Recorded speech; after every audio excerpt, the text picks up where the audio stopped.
Booster pump panel के complain पे मैं इधर आया था। एक्चुअली इसमें ये प्रॉब्लम आ रही थी कि इसमें एक ही पंप चल रहा था।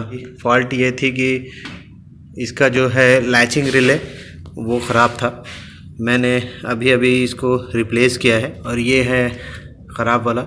आप आए इस कंप्लेन पे कि पंप नहीं चल रही है या प्रेशर नहीं बना रहा है, पंप ऑन नहीं हो रहा है, तो सबसे पहले आपको इसमें क्या चेक करना होता है, कॉन्टैक्टर को मैनुअली हाथ से आप प्रेस करें तो देखेंगे आपकी पंप चालू हो गया। एक पंप आप चेक कर लिए और यहाँ से आप प्रेस करेंगे तो ये दूसरा वाला पंप भी चालू हो गया। ये सबसे पहली स्टेप है कि पंप की कंप्लेन में जब भी आप आओ तो ये कॉन्टैक्टर को प्रेस करके आप चेक कर लें। अगर पंप की फ़ॉल्ट है तो ये कॉन्टैक्ट लिया हुआ रहता है और पंप नहीं चलता है, तो आप देख के भी समझ में आ जाएगा आपको कि हाँ ये पंप की प्रॉब्लम है। इसमें मैं और एक चीज़ आपको बताना चाहूँगा, मोटर सही है उसके बावजूद भी पंप कांटेक्ट नहीं ले रहा है, तो आपको ये प्रेशर स्विच है, प्रेशर स्विच से जो केबल आउट हो रही है, इस केबल को आपको ट्रेस करते हुए इस पैनल के अंदर आना है। तो मैं ट्रेस किया हूँ तो ये प्रेशर स्विच की ये केबल है। तो मैं अभी इसको शॉर्ट करता हूँ एक जंपर के ज़रिए, एक वायर का पीस लेके मैं इसको शॉर्ट करता हूँ। तो जंपर को हटा के फिर से वापस शॉर्ट कर रहा हूँ तो दूसरा पंप कांटेक्ट ले रहा है। अगर आप इससे शॉर्ट करने के बाद अगर आपका पंप चालू हो जाता है तो प्रेशर स्विच से आपकी कमांड पैनल की तरफ नहीं आ रही है, तो आपको उस कंडीशन पे प्रेशर स्विच चेक करना है कि आपका प्रेशर स्विच बराबर काम नहीं कर रहा है या उधर से वो उसको शॉर्ट नहीं कर रहा है। एक्चुअली ये जो कॉन्टैक्ट लेता है तो इसमें जो दो केबल जा रही है ये केबल आपस में शॉर्ट होती है, तो वही शॉर्ट मैंने डायरेक्ट यहाँ पे पैनल पे कर दिया। कि दूसरी फॉल्ट ये आती है, इसे हम लैचिंग रिले बोलते हैं। इसका काम ये है कि दोनों पंप को अल्टरनेट में चालू करना।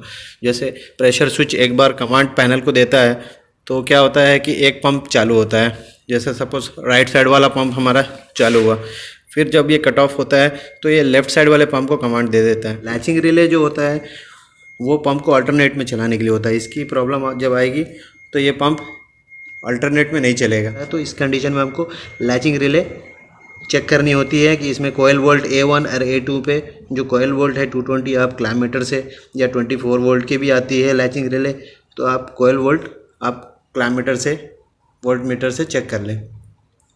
उसके बावजूद अगर आपकी कोयल वोल्ट अगर बराबर आ रही है तो आप लैचिंग रिले को बदल सकते हैं। कभी कभी फॉल्ट ये आती है कि आपके टैंक में जो फ्लोट स्विच रखा होता है, अगर पानी का लेवल ज़्यादा डाउन हो गया तो ये बूस्टर पंप को कमांड नहीं देगा और बूस्टर पंप नहीं चलेगा, ताकि पंप आपका ड्राई रन से बचे।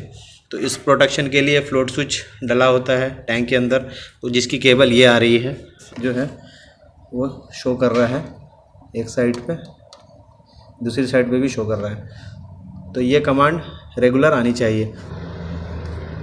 ये जो फ्लोट स्विच है वो आप इस तरीके से चेक कर सकते हैं, इसकी कमांड रिटर्न आ रही है, मतलब ये सही है, आपका फ्लोट स्विच पे पावर आ रही है।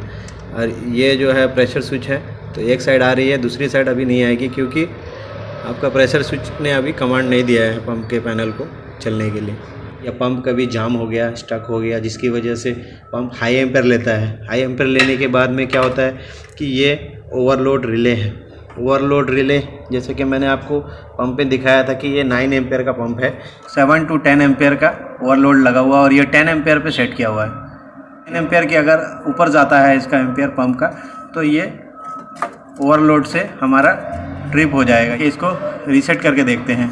तो रीसेट करेंगे आप, अगर फॉल्ट को, अगर आपने प्रॉब्लम को सॉल्व नहीं किया है पंप, वो क्या होता है कि कुछ सेकंड के लिए चालू होता है पंप, फिर साथ ही साथ वो ऑफ हो जाता है, ओवरलोड से ट्रिप हो जाता है। तो दोस्तों अगर आपका ओवरलोड से अगर पंप ट्रिप है तो आप यहाँ से रीसेट करने से पहले आप देखोगे कि यहाँ पे इंडिकेटर भी आपका ऑन रहेगा। ये रेड इंडिकेटर जो है वो पंप ट्रिप का है। जिस साइड वाला भी अगर इंडिकेटर चल रहा है तो आपको डायरेक्टली वो पंप को पहले चेक करना है कि पंप आपका जो है ओवरलोड से ट्रिप है। उसकी वजह यही हो सकती है कि पंप आपका जाम है, स्टक है, या फिर उसकी कैपेसिटर वीक हो चुकी है, या वो स्टार्ट नहीं ले रहा है, या तो कैपेसिटर पूरी तरीके से जल चुकी है। तो आप उसे ओपन करेंगे यहाँ से जब स्क्रू, तो आप इसे चेंज कर सकते हैं कैपेसिटर भी। ये जो सिलेक्टर स्विचेस है, कभी कभी इसके अंदर डस्ट वगैरह जाने के बाद ये क्या होता है, कभी कभी ये काम नहीं करता है इसके अंदर। उस कंडीशन पे आपको यहाँ पे एक जंपर मार के आपको चेक करना होता है।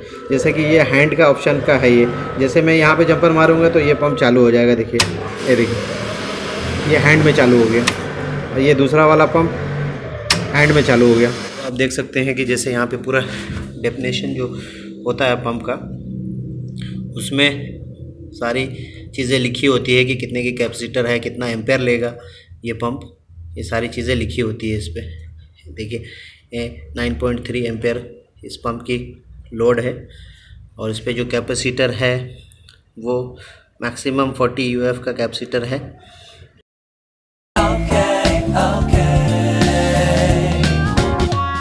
Okay.